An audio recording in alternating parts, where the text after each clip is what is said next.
Dans les chapitres 20 et 21 des Juges, nous voyons que les Israélites étaient très indignés par cette histoire.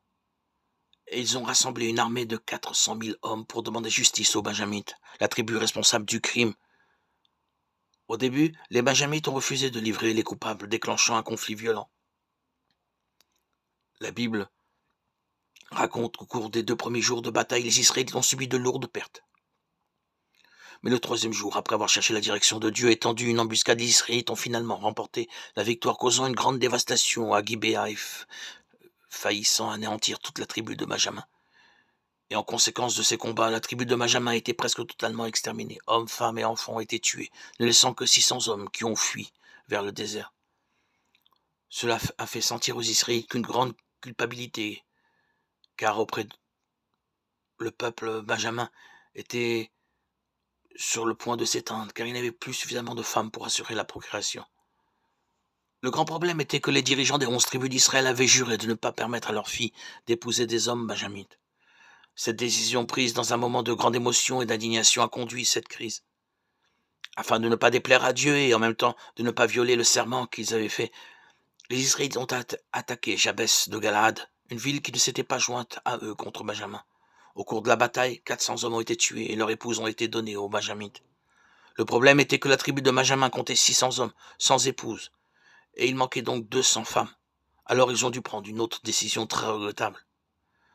Le serment des 11 tribus stipulait qu'elles ne pouvaient pas donner leurs filles en mariage aux Benjamites, mais ne disaient rien sur le fait de les enlever. Alors ils ont conseillé aux Benjamites d'enlever les femmes de leur tribu qui n'étaient pas mariées lors d'un festival annuel à Shiloh. Ces femmes étaient celles qui dansaient dans les vignobles pendant les célébrations. Ce conseil était donné pour que les 200 Benjamites puissent reconstruire leur famille sans que d'autres tribus ne rompent leur serment. Et c'est ainsi que cela s'est passé. Frères et sœurs, voici une leçon importante. Chaque mauvaise décision que nous prenons a des conséquences que nous ne pouvons pas choisir. Rappelons-nous un peu. Tout a commencé lorsque cet homme a décidé d'offrir la concubine de son invité et sa propre fille aux Benjamites. Il a fini par récolter le sang d'une personne innocente comme fruit de sa décision. Ensuite, le groupe des Benjamites a décidé d'abuser et de tuer la femme israélite, entraînant l'invasion et la destruction de leur ville ainsi que la mort de la plupart de leur population. Ensuite, les dirigeants des 11 tribus ont choisi d'attaquer les Benjamites et ont réalisé que ce peuple qui avait été élevé par Dieu était sur le point de disparaître pour toujours. De plus, ils ont décidé de ne pas donner leur fille en mariage aux Benjamites, mais ont fini par tuer 400 hommes innocents dans une guerre qu'ils avaient eux-mêmes inventée. Et ensuite, ils ont dû voir les pauvres femmes être enlevées. Frères et sœurs, ce que je veux dire par là, c'est que vous pouvez très bien choisir votre péché, mais vous ne pourrez pas décider de ses conséquences. Malheureusement, vous devez vivre avec chacune d'entre elles. C'est pourquoi l'apôtre Paul nous a laissé un enseignement très important dans Galates chapitre 6. Voyons ce qu'il a dit. Ne vous y trompez pas, on ne se moque pas de Dieu. Ce qu'un homme aura semé, il le moissonnera aussi. Celui qui sème pour sa chair moissonnera de la chair la corruption. Mais celui qui sème pour l'esprit moissonnera de l'esprit la vie éternelle. Ne nous lassons pas de faire le bien, car nous moissonnerons au temps convenable. Si nous ne nous relâchons pas.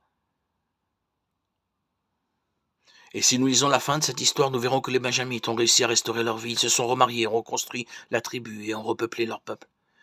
Mais même si leur histoire a progressé, les cicatrices des blessures ouvertes sont restées à jamais dans leur âme.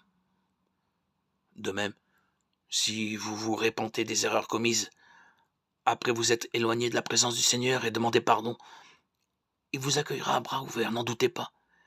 Sachez que toutes les souffrances que vous vous êtes infligées ainsi qu'aux autres, avec vos choix erronés, ne disparaîtront pas comme par magie. Même si un jour la plaie cesse de faire mal, les marques demeureront. C'est pourquoi la meilleure chose à faire est de chercher Dieu chaque jour et de faire tout ce que vous pouvez pour rester aligné sur sa parole, car c'est ainsi seulement que vous ne tomberez pas dans la même erreur que le peuple d'Israël. Que Dieu vous bénisse puissamment.